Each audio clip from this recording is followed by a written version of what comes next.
session. We're going to I want to welcome you to the third meeting of the House Education Committee of the 2024 regular session. I ask all members to please silence your cell phones. I want to advise guests that additional testimony is at the chair's discretion based on time restraints and information already presented, and there are no signs allowed in the committee room. Do any members at this time have any introductions or comments before we begin? Representative Timoney, please. Thank you, Chairman. I believe today's a big day for superintendents and school districts around the state. They're getting their TEL survey results, their climate surveys, so I'll be interested to see how those all shake out. Okay, thank you. For those who don't know, that's part of the accountability system that our schools go through. At this time, Mariah, would you please call the roll? Representative Ballman. Present. Representative Vojanowski. Representative Brown. Here. Representative Emily Callaway. Present. Representative Josh Callaway. Present. Representative Decker. Present. Representative Doan. Representative Jackson. Present. Representative Lewis. Here. Representative Massaroni. Present. Representative McCool. Representative Rayburn. Here. Representative Rawlings. Here. Representative Raymond. My voice lost my voice. Representative Riley. Representative Timoney. Here. Representative Wilner. Vice Chair Baker. Here. Vice Chair Truitt. Here. Chair Tipton. Here. We do have a quorum and we will proceed. I want to remind everyone, I appreciate our first bill is going to be House Bill 300, and I see Representative Kleins and his guests are already at the table.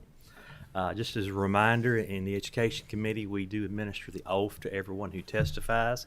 So I want to remind everybody, please make sure your microphone is on with the green light and have that pulled closely to you. Sometimes they don't pick up very well.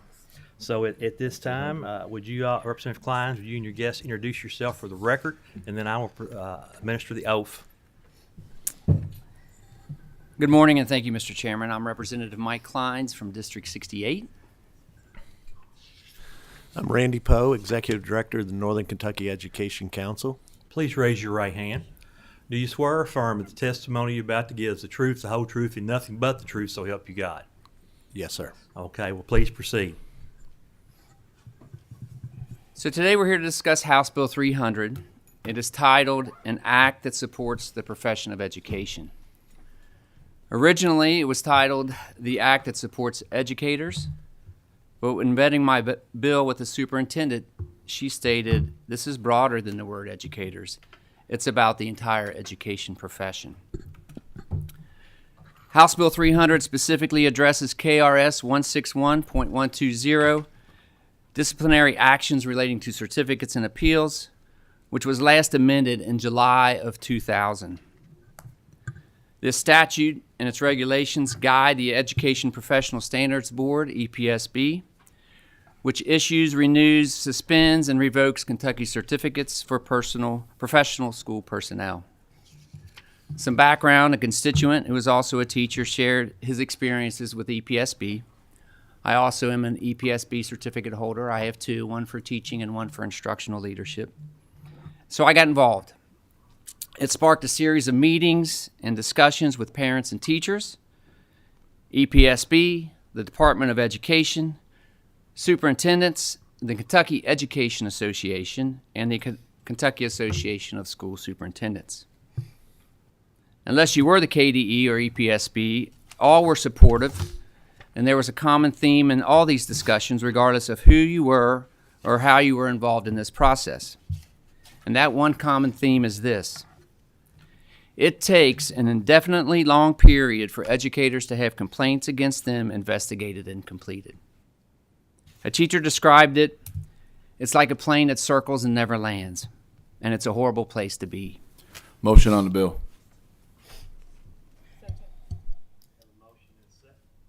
We do have a motion and a second.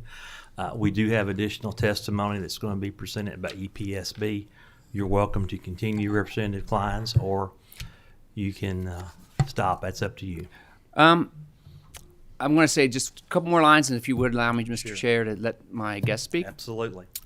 So basically, what I'm seeking on behalf of professional school personnel is for educators to be treated in a professional, timely, and judicious way when educators have a complaint filed against them.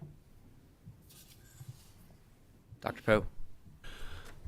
Yeah, my name is Randy Poe, as I stated before, former superintendent of Boone County Schools. I served there for 38 years total in the district. I currently represent the P20 Council, representing P12 education, post-secondary, and businesses in northern Kentucky.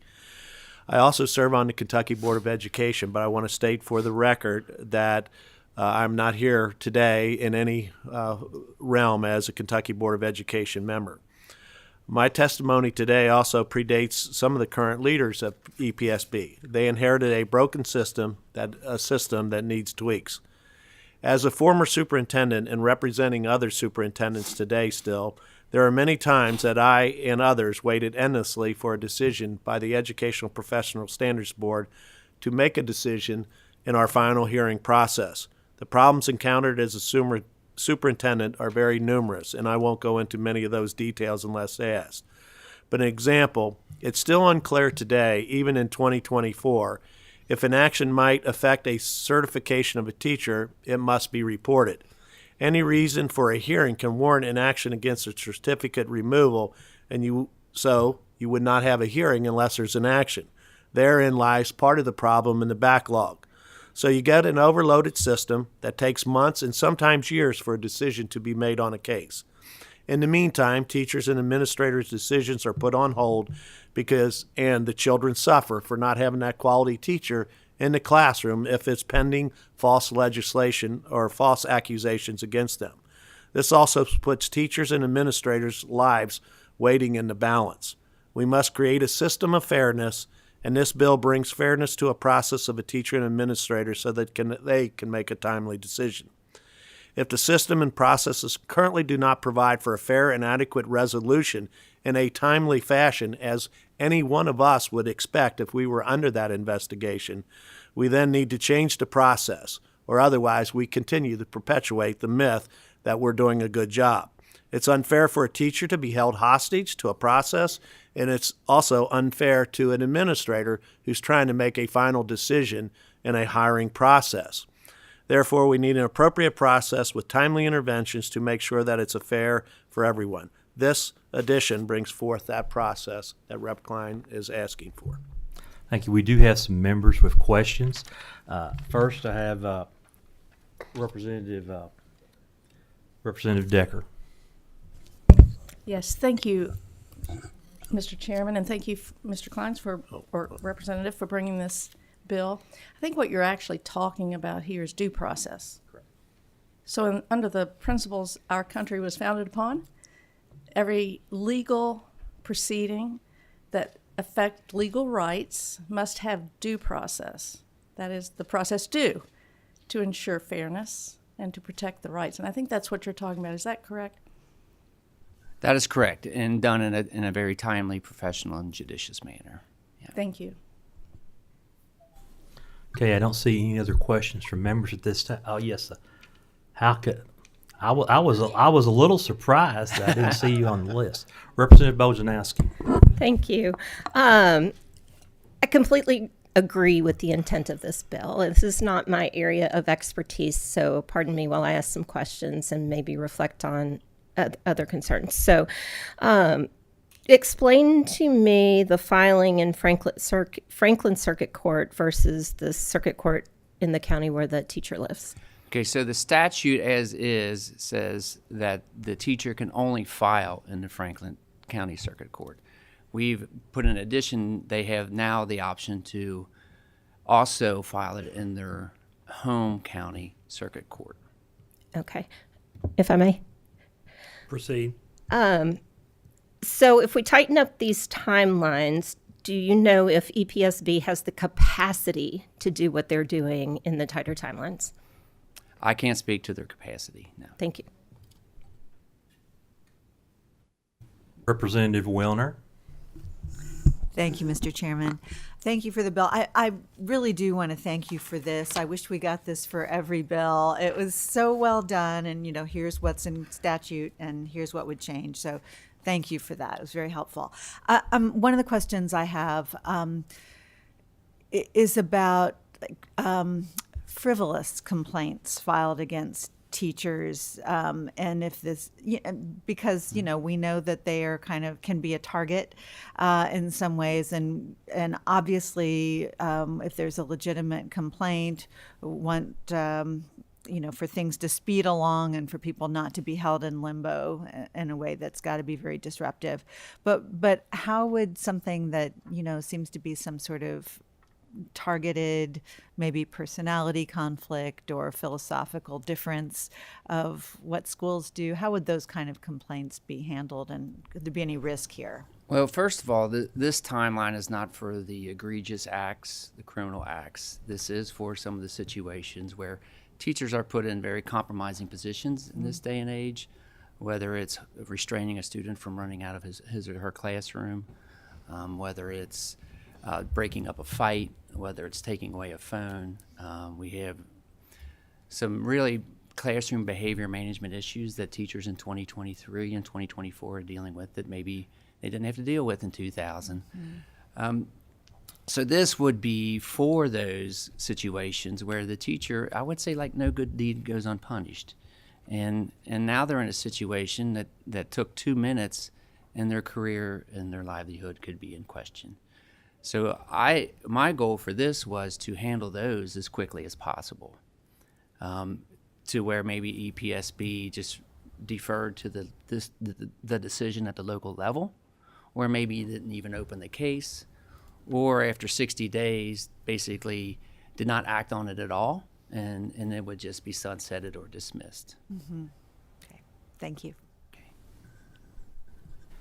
Seeing no more, you have another comment? I have one more comment. Please Mr. proceed. Tipton, Representative Tipton. It was brought to my attention this morning by Mr. Poe that the two of the technical provisions about retroactive dependent complaints and the emergency clause are certainly questions I have about that, because I even think, as putting myself in EPSB shoes, how would that happen? Yeah. So I'm certainly, as we would progress from this committee to the Senate or to the floor of the House, those would be two that I would certainly be wondering if they should stay in there or not.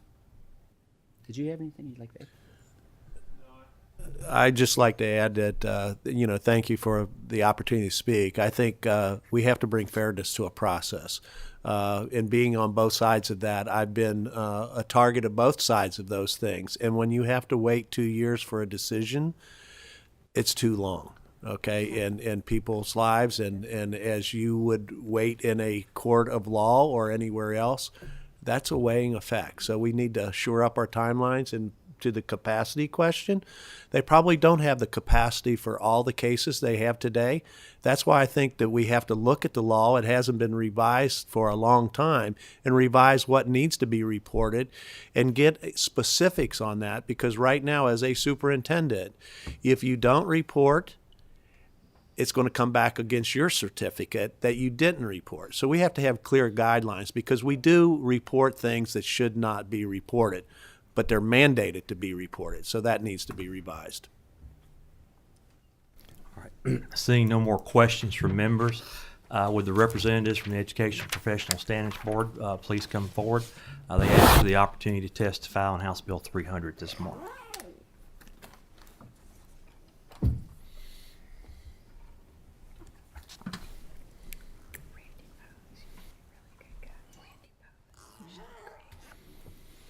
Again, I will remind you, I'm going to administer the oath. Make sure your microphones are turned on with the green light and have their microphones pulled closely to you.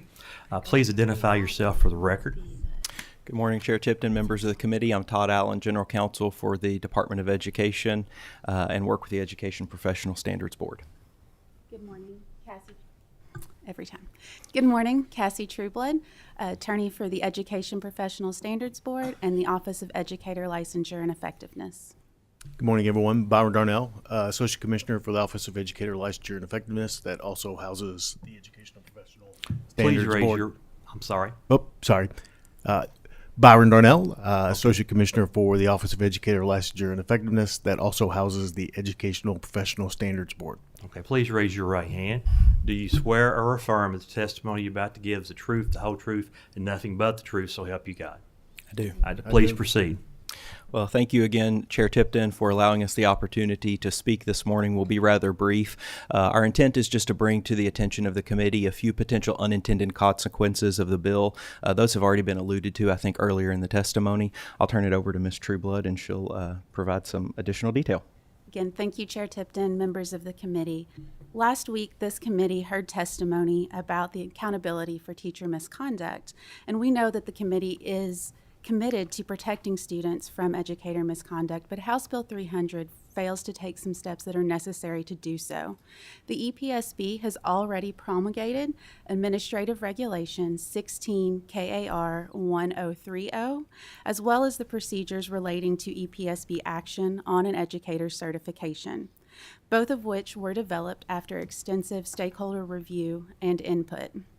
While neither imposes timelines on the EPSB process, all due process rights afforded to an educator under Kentucky Revised Statute 161-120 and KRS Chapter 13B are given to the educator. Additionally, there is no restriction on an educator's certificate until final action is taken on a case, either through agreement of the parties or issuance of a final order under KRS 13B 120. The current procedures also provide for notification to reporting parties and the named educator when a case is initiated and when the EPSB takes action. We have also developed an online reporting system that allows superintendents to track all complaints submitted by the superintendent. The most concerning aspect of the bill is Section 2, which imposes the timelines retroactively. As the deadlines were not in place when cases were opened and initially processed, cases currently pending before the EPSB, including 129 which the EPSB has assigned to attorneys for additional action, would have to be dismissed due to failure to meet timelines. This includes 31 cases involving allegations of inappropriate relationships between students and teachers, which could include sexual contact. The imposition of timelines does not account for limited staffing resources to review and prosecute all complaints of educator misconduct or the unique circumstances of each case, which do not fit into tightly defined timelines. Without additional funding, the imposition of these timelines will lead to the dismissal of future matters due to an inability to comply with the statutory process. KRS 161-120 subsection 2 does require a superintendent to file a report with the EPSB within 30 days of an event giving rise to the report. In many cases, this results in a superintendent reporting to the EPSB before they have had the ability to complete a full investigation. Districts will supplement their initial complaint, but that is often outside of the 30-day window imposed for complaint review in Section 1 of the bill. On average, the EPSB receives full complaint details 4 months after it is filed. And in 2023, 715 complaints were reviewed. Staff welcomes the opportunity to work with the committee or bill sponsor on amendments to House Bill 300 that account for the unique circumstances associated with each case while keeping student safety at the forefront. Thank you. You have anything to add, Associate Commissioner Darnell? No, Ms. Trueblood said it very succinctly. So Okay, I thank will you. We not do take up have more some of your time. questions from members. Representative Josh Callaway. Yes, thank y'all for coming today. You said that y'all had promulgated regulations with stakeholders in regard to this specific issue. Was there a reason why that a timeline was not established when that happened? Yes, there was extensive review and discussion with this, and ultimately the board decided that timelines, again, do not always take into account for the unique circumstances of the cases. It's hard to fit them into those timelines, in addition to the fact that we do have the limited staff and resources available for those. However, as we mentioned, there is not a restriction placed on that educator certificate until the completion of the process, until there has been that finding. Representative Bojanowski. Yes, thank you. So, in answer to my question I posed earlier, it sounds like you do not have the capacity to meet these increased timelines and still do as thorough of a job as you have now. That is correct, Representative. And if I may ask one more. Please So, proceed. what is the average timeline from the time that someone files a complaint against a teacher until maybe it's resolved? And then, so we've got the average, and then what would be an example of an exceptionally long timeline? And without going into any disclosing factors, what would the situation have been for something like that?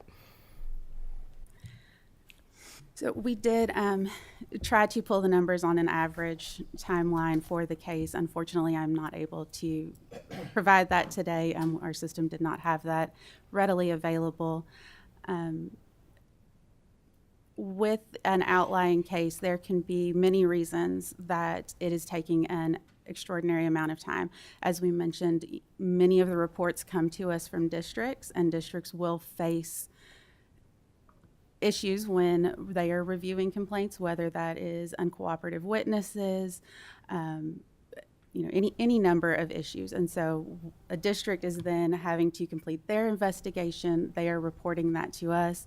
Then we are having to follow up on that information. Additionally, we have had cases where educators are also involved in additional matters, whether that is pending civil cases where they will ask for an abeyance on this matter while the civil case is being resolved. And Representative Bojanowski, I would add that approximately 50% of the complaints that are received are dismissed outright because they do not meet the standard for reporting. So no case proceeds, nothing further occurs with approximately 50% of the complaints that are received. Other examples of cases that take an extremely long amount of time, one that comes to mind is the statute provides for action against a certificate for criminal activity. And in those cases, we are waiting on the court system for those cases to work through the criminal matter, which could be a very long period of time. Thank you. Question from Co-Chair Baker. Thank you, Mr. Chairman. Forgive me, I may have missed it, but I think you said you had reviewed 715 cases. What was that correct? What year was that? During the last calendar year. Last calendar year. Is that about average? Approximately. It seems to be increasing over the past few years, but yeah, steadily creeping up to that number. And how many people do you have on staff? Currently, we have 4 full-time attorneys and 2 support staff members they do have additional duties in regards to the educator cases, or in addition to, sorry. Do you contract out with anyone else? Currently, we do not. We are seeking a potential help from outside contractor to deal with additional caseload that's coming through. Okay. And the staff that you currently have, how many days a week do they work in the office? Our agency policy is at least 3 days in the office, so at least 3 days they're there. At least 3. What do they do the other 2 days? Well, they're performing their duties, but from an alternate work location. Thank you. That's the last question I see from members. I will add, for the committee's knowledge, I have spoken with the sponsor, Representative Klein, and EPSB this morning, and we have all agreed and committed that we will sit down and work through these issues before we go to the House floor. I just want the members to be aware of that. Representative Klein, do you have any other comments before we proceed to a vote?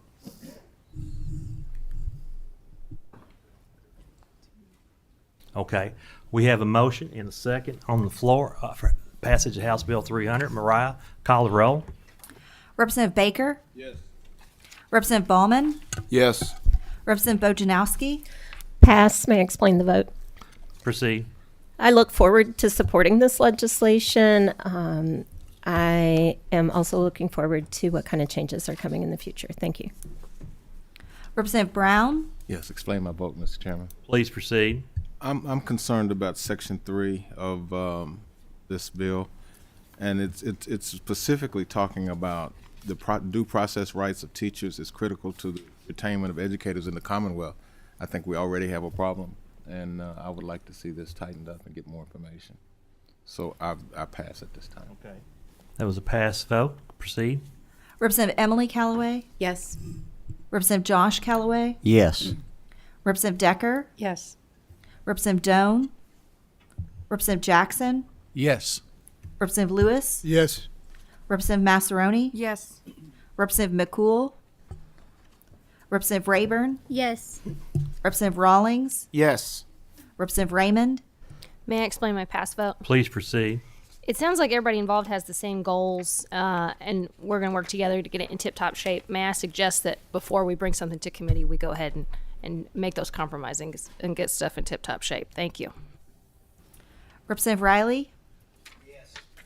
Representative Timoney, Briefly explain my vote. Please proceed. I'm voting yes today to get it out of committee because I think we do need to move this forward, but I do think that we need to kind of tighten up some things, and I look forward to hearing what comes out of the work groups. Thank you. Representative Truitt, Yes. Representative Wilner, Briefly explain mine. Please proceed. Thank you. I really appreciate the intent of this. I appreciate the commitment that we're going to see a version that does not have these same unintended consequences. But for today, I'm a no. Thank you. that was a no vote. Chair Tipton, Chair votes yes. House Bill 300 passes with, I believe we have 14 yes votes, 1 no vote, and 3 pass votes with favorable expression. Same should pass on the House floor. Representative Klein, I believe you're up again. Next item on our agenda today is House Concurrent Resolution 51. You've already been sworn in. I do see you have somebody else here. I get to swear somebody else in this morning. So again, identify yourself for the record, and then I will swear you in. Make sure that green light is on and have that pulled closely to you.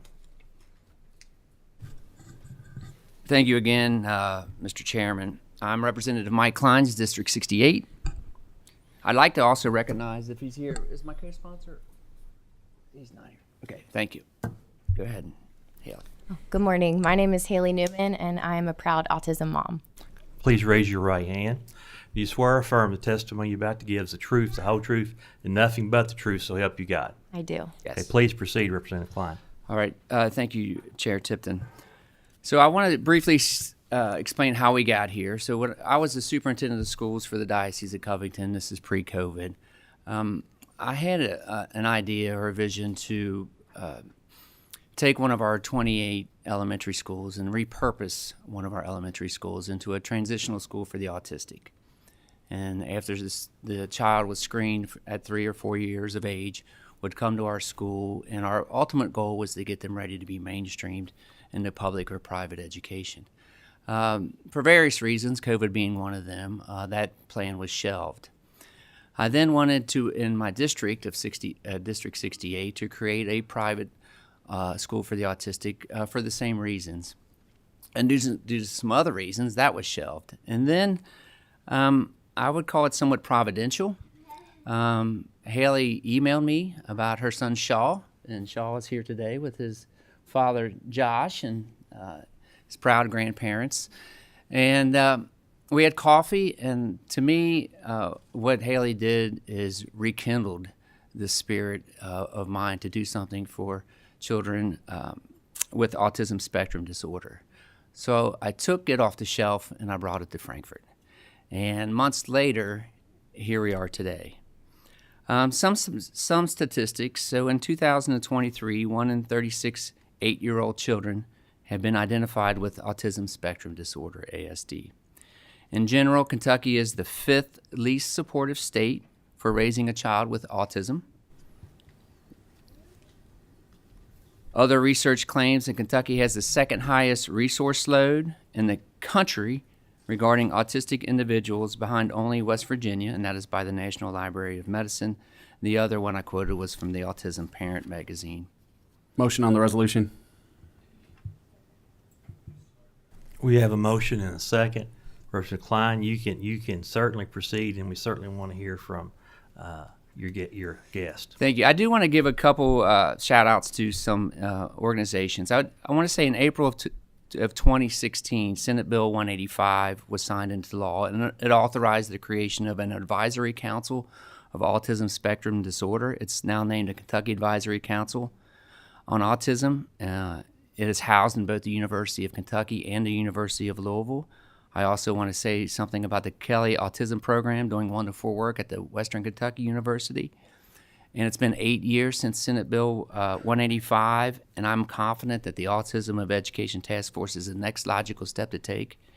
It reaffirms the General Assembly's commitment to meeting the needs of Kentucky's growing population of students diagnosed with ASD. Our ultimate goal for this task force is to hear testimony, take research and evidence-based recommendations, write effective legislation, and make appropriate requests in 2026 to improve the school-based support and services of Kentucky students with ASD. And with speaking of school-based support and services, I would like to turn it over to my guest, Haley. Thank you. Mr. Chairman and committee members, I want to thank you so much for your time this morning. And Representative Kleins, you've been amazing. And on behalf of my family and so